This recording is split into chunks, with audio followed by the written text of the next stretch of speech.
Converted man here. Something seems different today.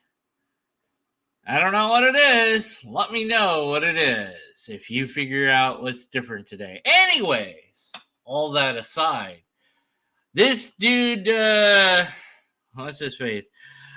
Michel-Yves Bolloré, whatever, I don't know, says stuff that's stupid about God. And I wanted to comment on it. Here's the original video, but I'm not going to play the original video because, I don't know. Michael Schumer, I don't know if he'll like that or not. I think it would be fair use. So instead, what I'll do is read the transcript here, which I have put into this, text format here.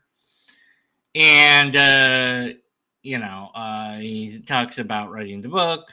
He says, everybody should ask at least once if there's a God, because he thinks it's an important question. Well, that already is a belief about what God is. That the idea that if there is or isn't a God is an important question is entirely dependent upon if you think that God is important or not, which is a subset of the belief in God. The idea of God is presented as an important idea. But do I accept that it's actually an important idea? Well, what evidence do I have that there is this thing at all? If I don't have evidence, then I shouldn't think that that idea is warranted. Just because somebody proposes something and says this is an important idea, that doesn't mean it is, in fact, an important idea. Anyways. Oh, no. Hold on.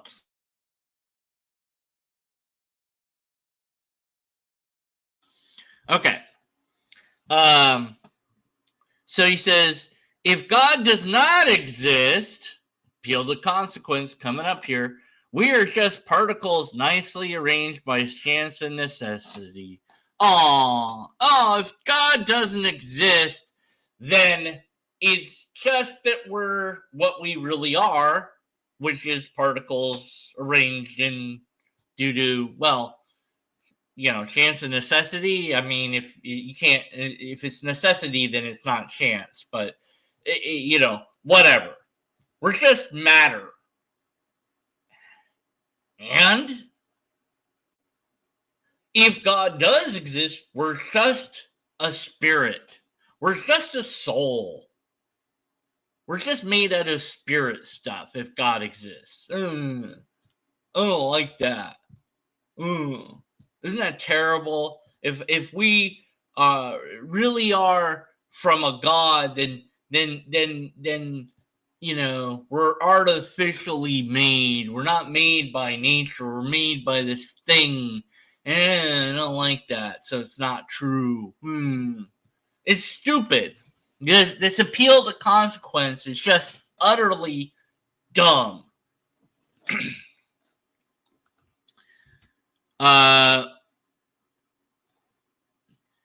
And that we would be nothing if we're just, we're just made out of stuff, then that's actually nothing.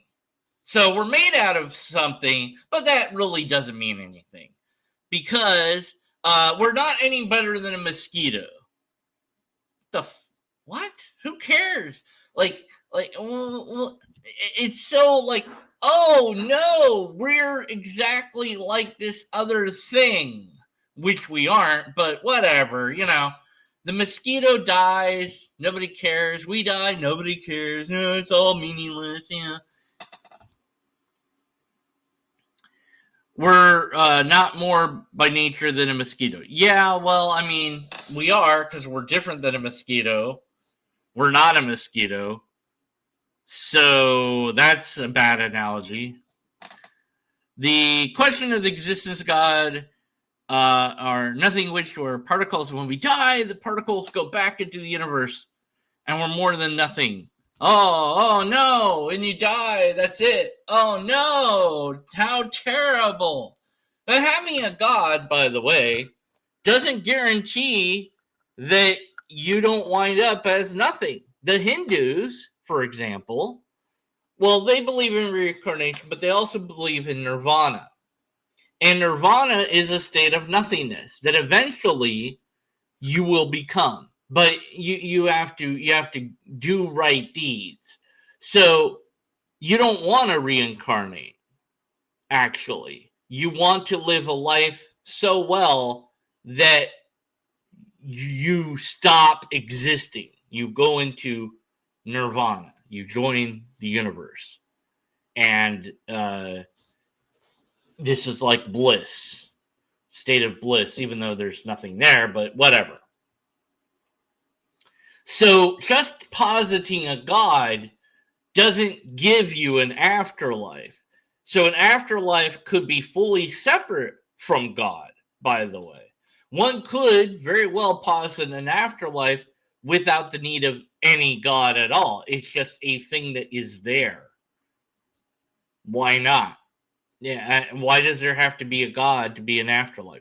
But what intrinsic value does having an afterlife do for us? Doesn't that make this life pointless? You know, I've said this before, said it again, and probably again and again. There isn't anything I could do here that I couldn't do there. And, you know, I mean, unless being spiritual is so different than being physical that this is the only time I get to experience this stuff. And then the spiritual stuff is totally different than that. But again, like why put me here instead of there? Why not just start me as a spiritual entity? None of it really makes sense when you think about it for half a second, but you know. The particles go back to the universe. So we're nothing. Oh no, how terrible. And then he's asked if he's a Christian. He's a Christian because that's what he was brought up with. He's very, very, very Catholic, but he's a scientist.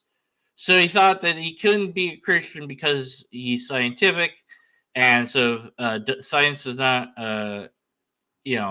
convert my faith. If science says God doesn't exist, he has to give up faith.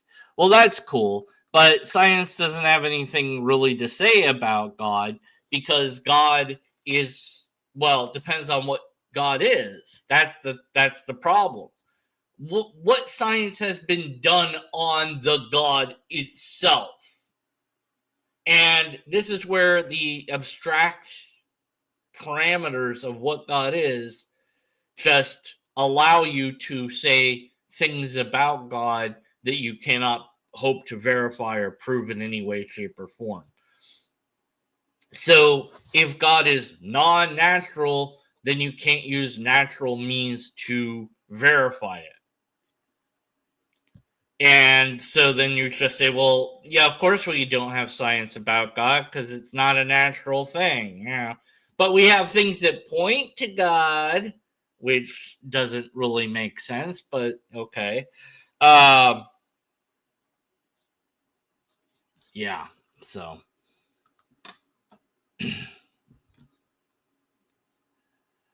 So he said, you know, if science had said there wasn't a God, then he wouldn't believe in God. Good morning, the captive desk. And again, you know, so, well, there are things that if you said God was X, Y, and Z, then you could test it. If you said God is a liquid, then, you know, you can test that liquid. And, you know, but if you say God is something that science can't test, then you couldn't test it. So science, you know, there have been things done to try to prove different things about the soul or spirit or whatever. Like there was a test at one point where they weighed bodies on hospital beds, and the bodies were lighter when they died, and they thought, oh, that's the soul, you know, and here's how much it weighs. well, there was problems in the the measuring device itself. The scale was not very good, and ultimately there was other things that accounted for the weight loss, like fluids leaking out, and insides deteriorating, etc. So there was plenty of naturalistic explanations that the person that did the test kind of just ignored, but the others looking at that said, nah, you missed this, and this. So there was a null result there. And the ongoing test that, as far as I know, has never been actualized in hospitals. They'll put items on a shelf in a box, or they'll write something on a piece of paper and tape it to the ceiling.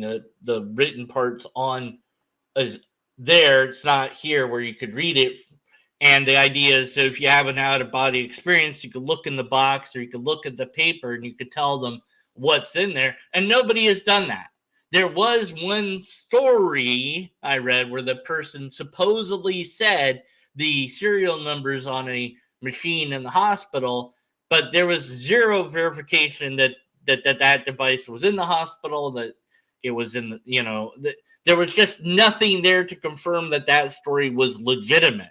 Nobody took photos, nobody took videos, nobody documented it as it happened with audio. It's just a story. So it's like, yeah, I don't believe that. And I don't know when that happened. Supposedly a long time ago in a galaxy far, far away. So all these things that we have set up to try to test for whatever paranormal things have yielded with null results. And there's show after show after show, ghost hunters. They never find any ghosts. Of course not. It's the same thing. They go there, they have their instruments go, blah, blah, blah, and they go, ooh, I'm scared. But they never find anything because there's nothing to find. And, so you have all these null results, and you still go, well, but science didn't say it wasn't there. It's like, yeah, but it didn't say it was there. So isn't that a problem? Well, I don't know. I guess not. Whatever.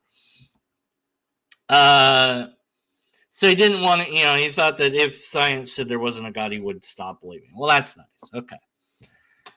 But they were looking for it, and they were amazed by what they found. Of course, if you look for evidence of the thing you believe, you might indeed find things that you think are evidence for the thing that you believe.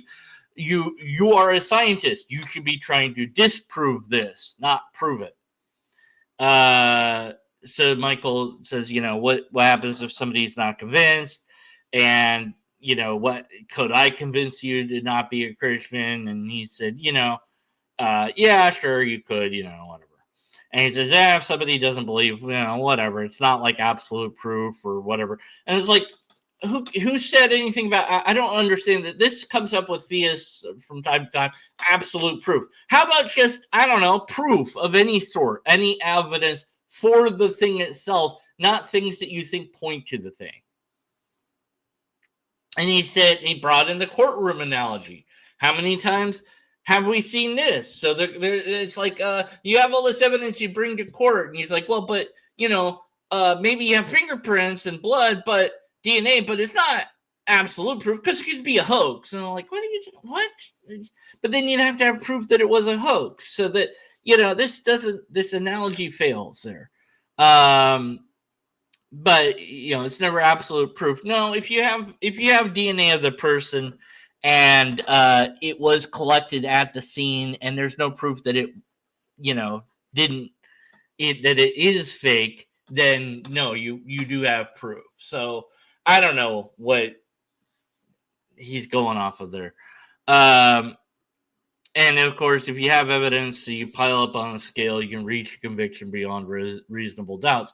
Well, if we had any evidence at all for this God, then great. But we don't have evidence. What we do have are really, really bad arguments and assertions made by believers like this guy, who is going to pretty much tell us the same thing we've heard a zillion times, but he wrote a book, so, and he's really smart, so, that, I don't know, whatever.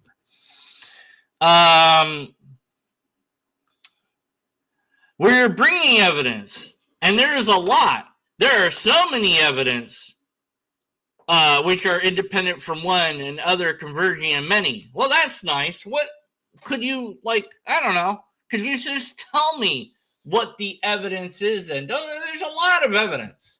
Now, somebody, you could say, there's a lot of evidence for evolution.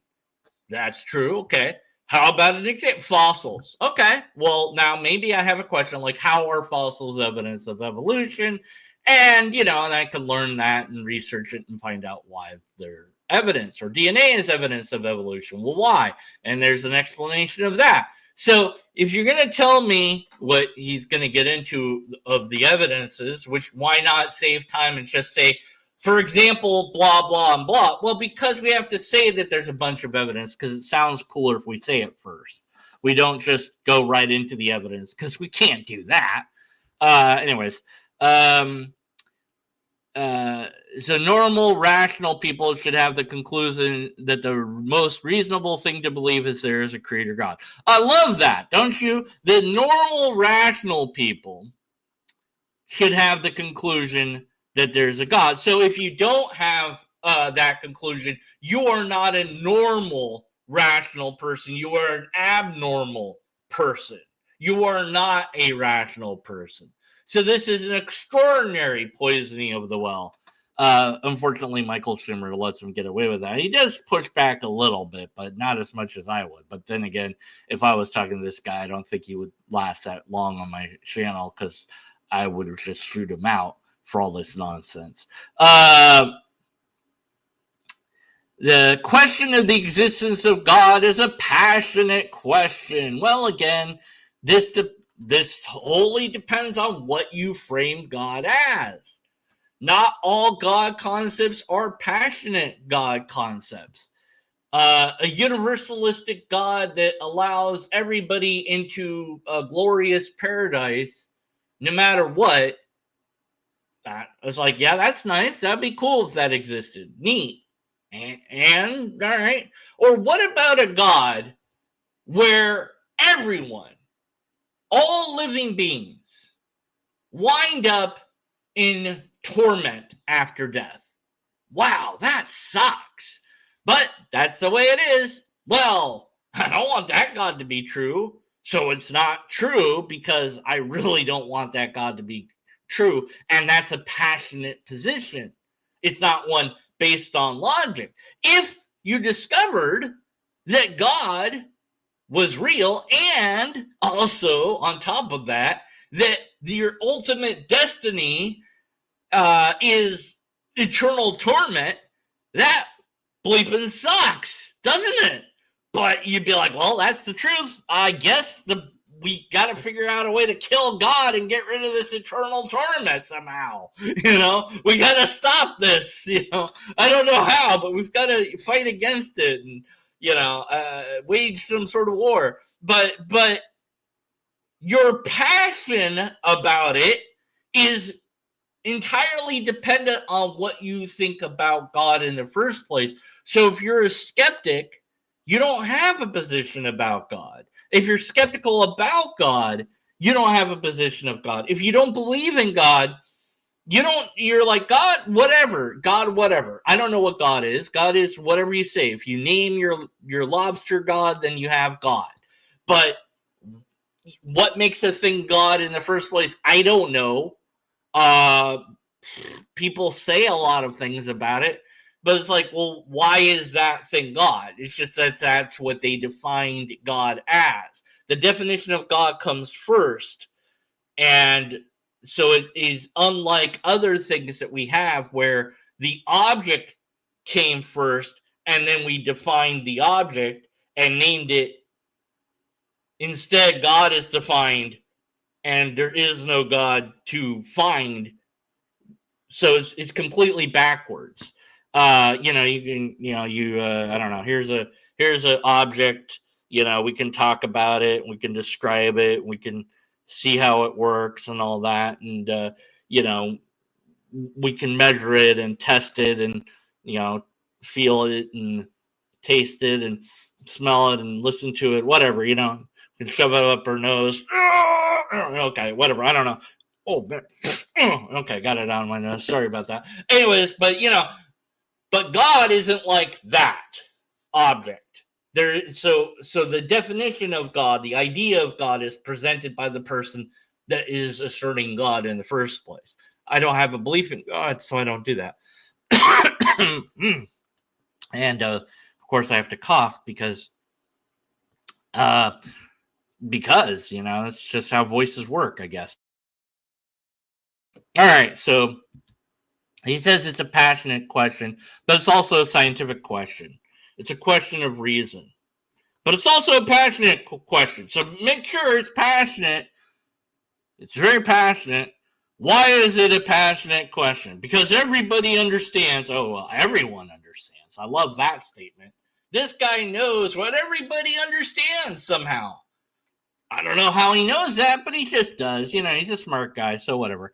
Very well, the existence of God in the mind of people could be a limitation of freedom.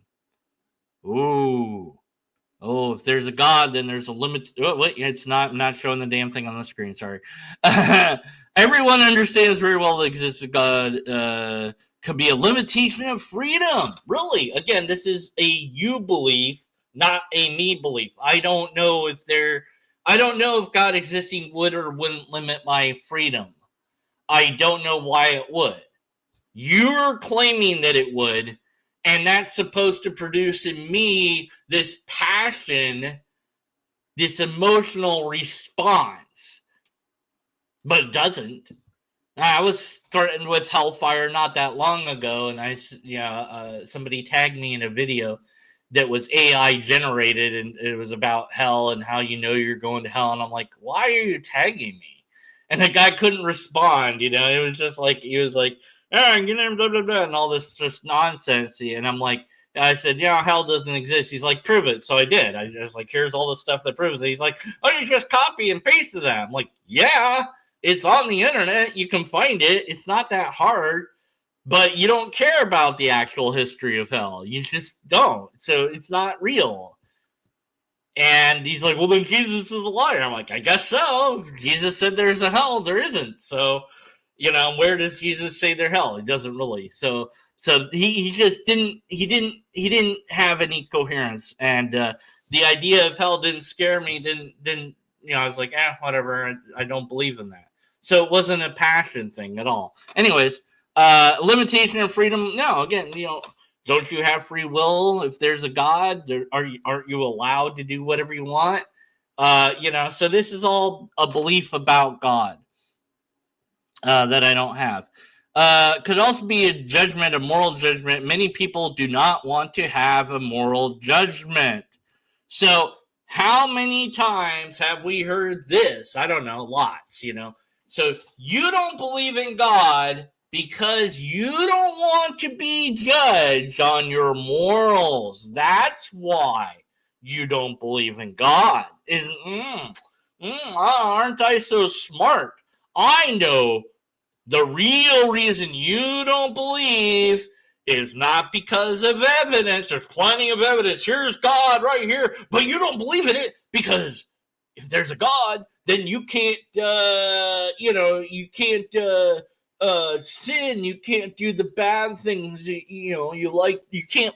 You're not allowed to do that if there's a God, and so and then you don't want. So you disbelieve in it, not because it's it's just disbelief because you want to do bad stuff. Yeah, and it's just nonsense. No, there's no one, I dare say, that doesn't believe in God because they want to do sin or bad stuff or whatever. Because if you want to sin, you believe in sin. And I don't believe in sin. Oh no, there's going to be a God and it's going to judge what I'm doing. Oh no. Oh, whoa. Why would it? Why would it care? I don't know. And if it does, okay, it does. Whatever. It doesn't. It's like there's nothing I can do about that. It's not made itself evident to me in any way, shape, or form. It hasn't said, hello, deconverted man, how's it going? And, hey, what's up? Hey, how's it going? There's my fake producer over there that I usually talk to, is my invisible, non-existent producer. Hey, producer, do you think that I should go off on a tangent? No? Okay, good idea. Probably a bad idea to go off into a tangent. But for a moment, God could knock my producer to the side and talk to me off. He could come over here. He could go anywhere he wants. God could be right behind me. Oh, no, he's not. Okay, darn it. But it doesn't bother to do that. So if it wants to judge me, okay, whatever. I mean, do whatever you're going to do, man, because I have no control over any of that. But it doesn't bother me, not even a little bit, because there's no reason for me to believe that there's a God in the first place, let alone that there's a God that's judging me. So this is not a passionate question, but it's real easy for the believer to pretend that the non-believers don't believe, not because of evidence, because we've got plenty of evidence, but because you reject the evidence because you are scared of being judged, even though I'm not scared of being judged. So this whole idea is completely wrong. But this guy's a genius, so what do I know? They don't want to have a feeling there would be a limitation of freedom. He somehow knows that this is true. I don't know. So this passionate question is making that many people, even if they have all the evidence in front of them, they will not choose the decision that God exists. I love that. I mean, there's plenty of apologists that I've heard say this, and of course, and here's this. Once again, we're talking about this guy. Let me show the screen here. This dude on the right here, this guy, this bald dude over here, that's Michael Shimmer. This is this guy we're talking about, Michael whatever his last name, I can't say his name. That dude, he's such a genius. Everything he's saying is so smart. Oh my God. He wrote the book about God and proof and whatever. I don't know. He's such a genius. So just so that we know who we were talking about in case you came in late or whatever and you don't feel like starting from scratch on this video. Okay. Anyways, so, many people, even if you had all the evidence in front of you, you wouldn't believe in God. As if I could do that. So, I don't know. Okay, back scratcher, why not? Here we go. So, hey, look. Don't believe in this because if you did believe in it, then you can scratch your back. Can you stop believing in this just because you don't like it? Can you really, let's say I got a bill for some amount of money and I'm like, oh, that's a lot of money I owe. Well, I hate that I owe that money, so I just don't believe that I owe that money. Yeah, that works. I just don't believe it anymore. Yeah, okay. As if you could really do that. Like, you have all the evidence there. You're like, here's this cup, this blue cup. I have plenty of evidence of it, but I'm just going to not believe in it anymore. I just don't like it. It's gone now. I've done it. I've convinced myself it isn't because I just didn't like the idea, even though there was ample evidence. It's just nonsense. That's not how it works. But on the flip side, the reality is, even when presented with all the facts of the illogical arguments that the theist is making, and he's certainly making some illogical arguments here, even when presented with the evidence of the bad argument, the theist doesn't care. They are the one who will keep believing in spite of the evidence against their arguments. They will not admit, he will not admit that this is pure faith and nothing to do with any evidence because there's no evidence of God. He will double down that everything he sees is evidence of God because that's what he is passionate about. This is pure projection 101. He is projecting onto us the faults that he has. This is a him problem, not a me or a you problem if you're a non-believer, broadly speaking. Although we're not immune to such errors in thinking, but you know. Oh yeah, and I guess I would ask this. I would ask my audience here, since you're all in chat and whatnot, and of course maybe you can put it as a comment below once this is an actual video. If you had evidence of God, would you not believe that evidence just because you didn't like that you now have to follow what God wants you to do? Like, is that really a thing that you would be able to do? Let me know. Okay. And then there's a citation of these Nobel Prize, whatever, people, I don't care. And so this is something that's like, here's this person of authority-ish, so therefore we should pay attention to what they have to say. So this is an appeal to the wrong authority. He said this stuff that I don't care about, but we're going to cover it anyways. He said, the origin of life, there's only two possibilities, creation or spontaneous generation. And there's no third way, so you've a false dichotomy. You know.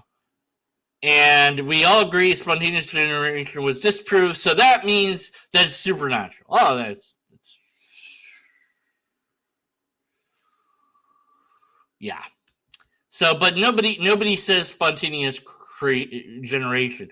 And Michael Shimmer does push back against that later on, but I would have pushed back against it immediately and instantly and be like, well, that's a bunch of bullshit. Why should I care what this guy says? I don't care.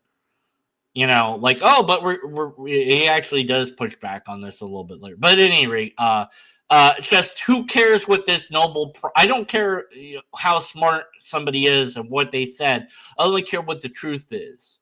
So somebody says, well, it's either this or that. I'm like, well, is that even a true dichotomy?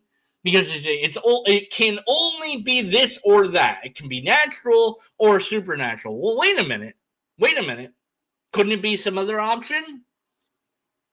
Well, what? I don't know. But I'm just saying, why can't there be a third option? And some people say, well, you have to come up with that third option. No. The fact that there could be a third option is enough to say that there's potentially a false dichotomy there. You need to demonstrate with a truth table that it's a true dichotomy. So, you know, good luck with that. But yeah, I mean, why couldn't it be aliens that seeded it or something, you know? And then that's neither spontaneous generation nor is it supernatural. It's natural in origin, but it wasn't spontaneous. Anyways, so but he said that this guy says, and whether or not this Nobel Prize guy said this or not, I don't know. I'd have to look it up. That George Wald said that there's only two possibilities, and that spontaneous was disproved.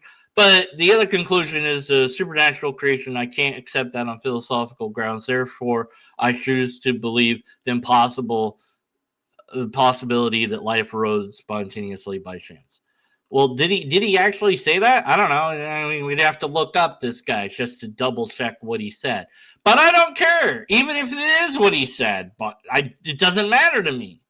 And if he really said that, and really, I don't know how you choose to believe in something that you think is impossible. Like, that doesn't make sense to me. So, you know, but he's using this for a reason. He found this and he's using it for a reason. And here's the reason.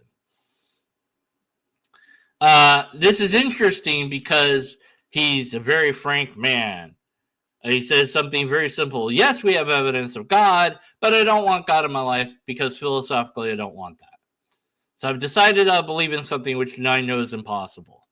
So see, it's a passionate question. So the reason he includes this random cherry-picked quote from different people that have won the Nobel Prize is because it supports his conclusion that people disbelieve in God because it's a passionate question. That's what this whole thing is about. That's why he went to all the time and trouble to include this.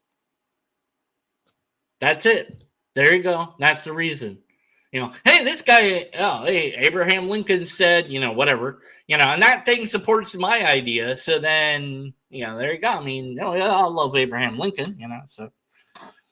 And then appealed to the wrong authority, appealed to authority in general, and in this case, a cherry-picked one where you found somebody that supposedly said something where they said that they chose to believe in the impossible, and then you use that as an example for all people rather than that one individual. That one individual doesn't speak for me.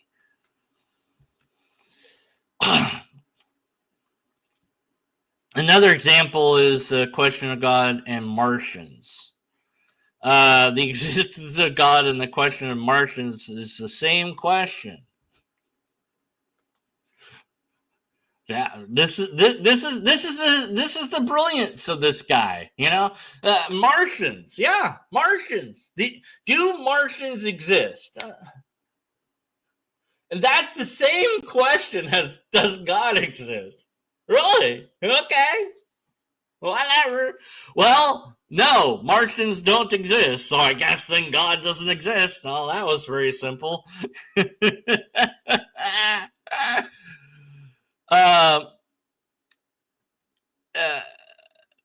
So it's a question: a person we cannot see exist or not? So do the Martians exist or not?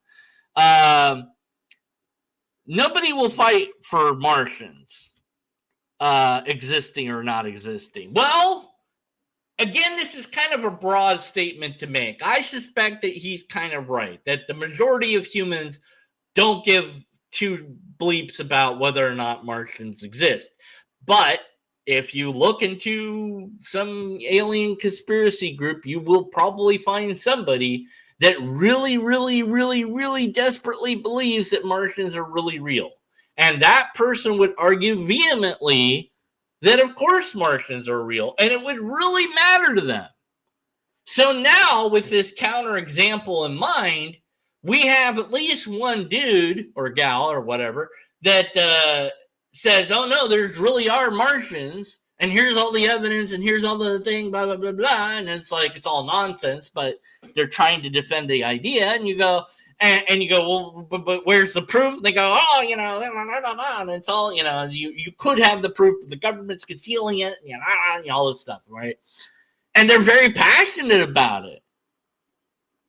So this whole passion thing, why is he doing that? Again, he's only doing it so that he can try to prove his point that the reason people don't believe in God is passion, not because of lack of evidence, which is reality. He doesn't like reality. He's the one that doesn't like reality. He's the one projecting this onto us.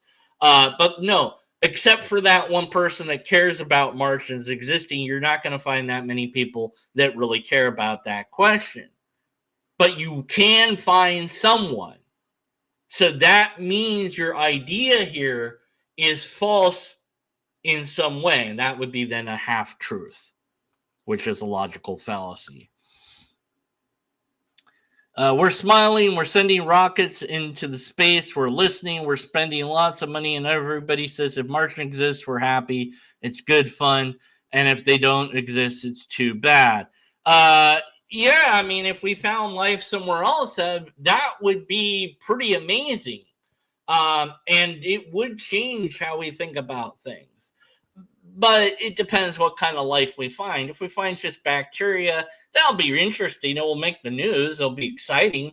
But it won't be like, it's different. If we found life that was like something like a cat, that would be really amazing. But then if it was like a person that like talked and had a language and a culture, that would be real amazing. And that would really change things, especially if we could communicate with them and they could communicate with us. It would fundamentally challenge our understanding of many things. And religion would take a huge hit because, they would have their own religions and their own ideas, right? So, or maybe they'd all be atheists. Wouldn't that be interesting? Oh man, that'd be an interesting one. Or maybe they're all unified on a belief. And it's just very different belief than what we have. Who knows?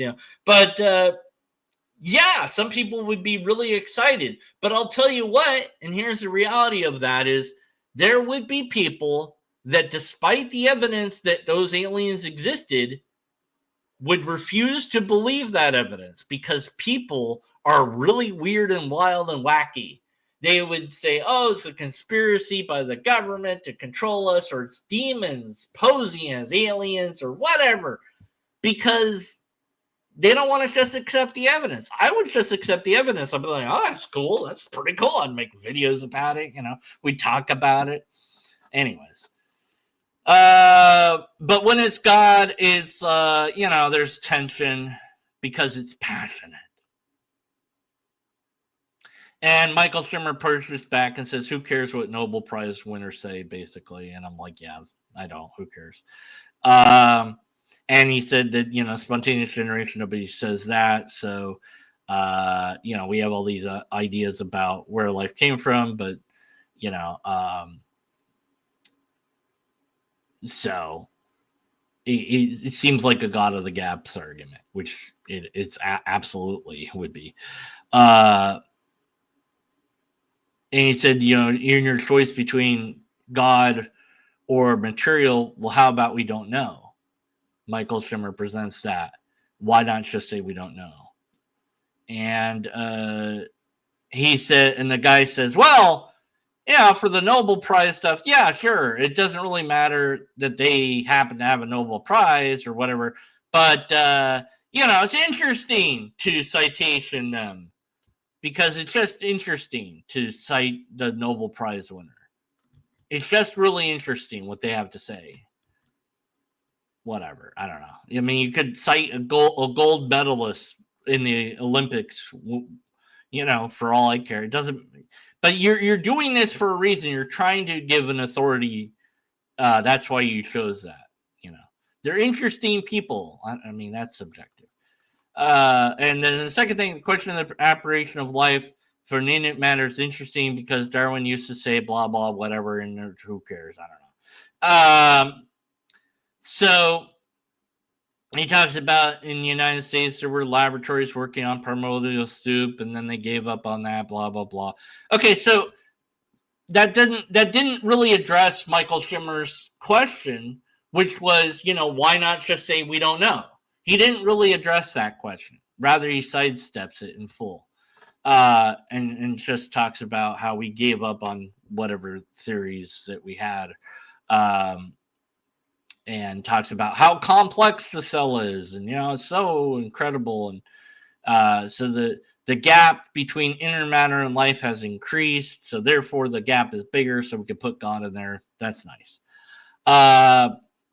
And he believes, and his co-author believes, that fine-tuning of life is something there, and it's extraordinary, and we'll find that one day.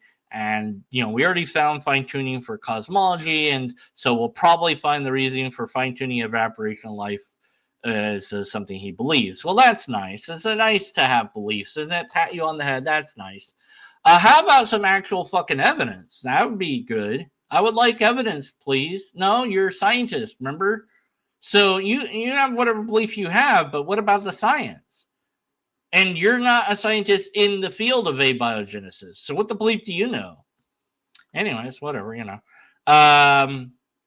It's extraordinary complex. So if there's fine-tuning, then that's one more evidence for God. Why? So why would fine-tuning of the universe or life or whatever be evidence of God? We don't. This is this non-argument in regards to fine-tuning, which is already presented brokenly by the apologists that present it. So what is fine-tuning? Well, it's this idea that there's these parameters the universe has. Gravity is such and such, and atomic mass is so and so, and whatever. And if these things were different, then things would be different. Oh, and then life wouldn't be possible, even though we don't know that. Like, our life maybe wouldn't be possible, but it depends where the parameter is. So you have a large selection in some, others you don't. Like you have a little tiny wiggle room for radiation constant or whatever. But how does that prove God? Because you're like, well, it can't just be that way by chance. Well, how do you know it can't? That's what happened. But what's chance? Maybe chance isn't a thing. Maybe it was necessity. Maybe it couldn't be any other way than that. You don't know. I don't know. But you're just like, it looks so well designed for life. Yeah, so well designed for life that life doesn't emerge in the universe for billions of years. And so you even if you had fine tuning for life, it'd still be the same thing. It'd be like, how is that proof of God? You know what would be proof of God? God would be proof of God.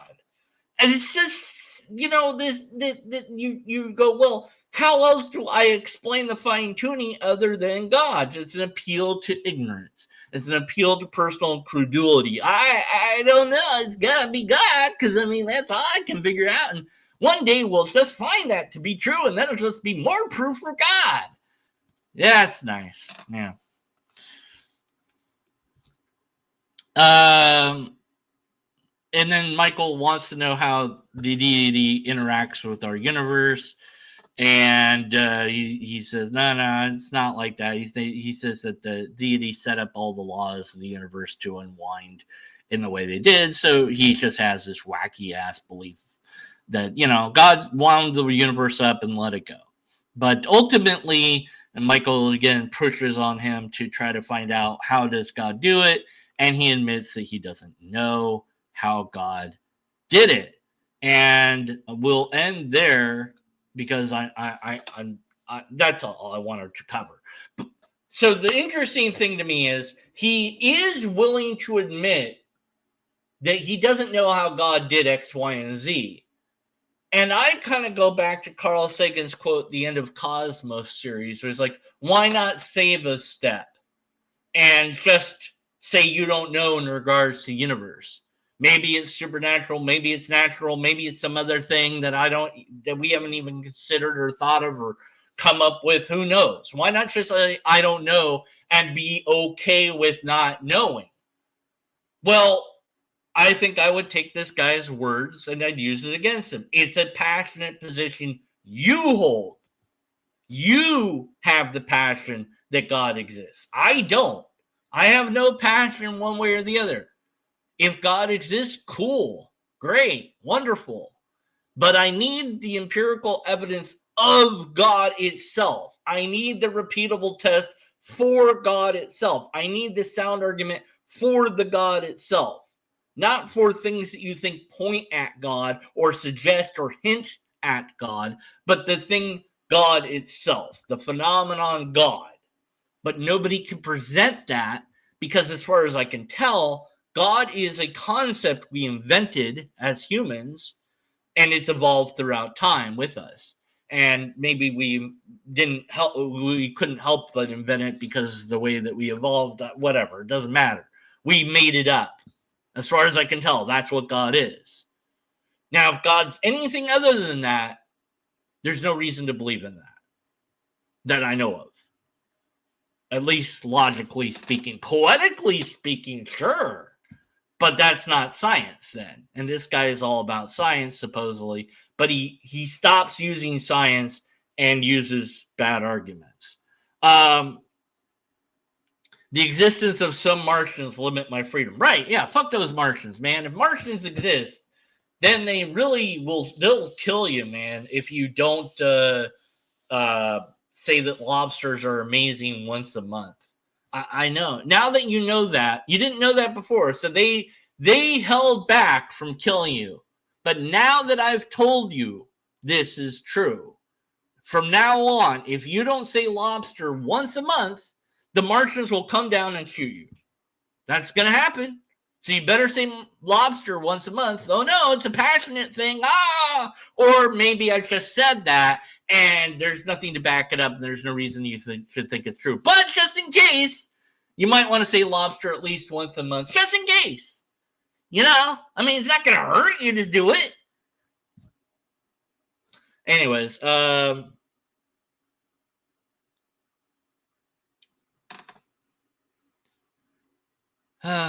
I listen to Bach, you think God exists? Yeah, I mean, in that sense, I think that that feeling or nice feeling that we have is that poetic thing that we can name or label God, but it's just a nice feeling that you have, and so thank Bach for that, and thank the music for that. Uh, and it doesn't have to be anything other than that's just what your brain is really happy to hear that music. We don't have to label it God. It's just this is a feeling I'm feeling. It's amazing how Christians always seem to know so much about everyone else. Yeah. uh, oh, thank you, appreciate it. Yeah, my ears are lower than they were before. I never really understood that phrase, but anyways, all Martians are actually Mormons. Yeah. Sure, why not? All right, so that's all I got for you. And I've got the link to the original video if you want to listen to this. I stopped at 25:05 and I'm done. So, if you want to listen to it more than that, let me know what you think of this guy and what he says. Does he ever actually present anything that's evidence of God? No. Is it just bad arguments? Yeah. Oh well. Until next time, be skeptical, and after next time, stay skeptical. Once a month, really? Lobster once a month. That was the best you could come up with?